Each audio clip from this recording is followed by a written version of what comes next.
let's bring in Jeffrey Louis Reid, just here at the front. Where are you, Jeffrey? Just here. And my question to you is this. You've made it quite difficult for your supporters and for people that are undecided. Okay, that's not a great start. Well, the reason is that you've had a few gaffes recently, and you don't really seem to be fighting for the values that your party stands for. Okay. Well, meaning, you know, think places like Cressingham Gardens, which is the Labour Council in Lambeth, or museum closures because of the decimation of arts budgets, and austerity in general. Okay. Well, Jeffrey, first of all, austerity, Tory austerity is happening, and the cuts you're talking about in the councils are happening because of the Conservative government's decisions. Our spending plans are very different from theirs for the future. They want cuts bigger in the next 3 years than the last 5. But let me go to the other point, which I think is implicit in your question about gaffes, so-called, right? I'm not going to win a contest for who looks best eating a bacon sandwich. I think we can all agree about that.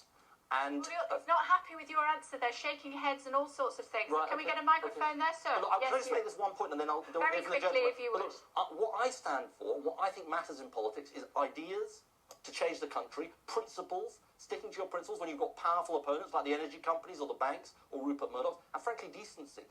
You know, reaching out to people who are the most vulnerable in our society. Okay, so what did you want to come back with? My question is, everyone in this country remembers 13 years of a Labour government under Blair and Brown, okay? And you talk about austerity to us, but the reason there's austerity is because all the money was spent, everything was thrown away, nothing was planned for a rainy day, and all I hear is you say, well, it was a global economy and it was a global crisis, yes, but the liberalisation of the banks and everything came from your party. And what I want to know is, if people are going to vote Labour, can you promise us that you've learned from the mistakes that led to the mess that we're now in? What's your name, sir?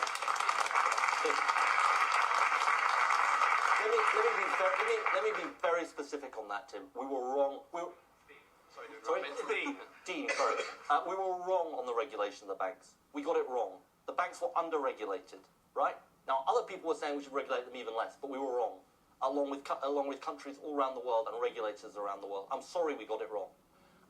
And we've got to learn from that, and I believe I have learned from that in my 5 years as leader of the opposition. But has Ed balls? He absolutely has. Because I don't understand how you...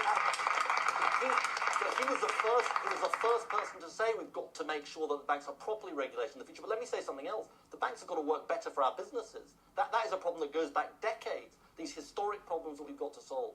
Okay, let me just put the final question from Andy Palmer. Andy's saying, why is Labour only neck and neck with the Conservatives in the opinion polls after 5 years of opposition? Sky News polar polls today, 279 seats for you, 278 for the Conservatives. You'd be steaming ahead and you're not. Why?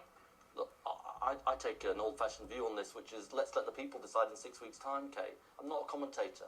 Look, we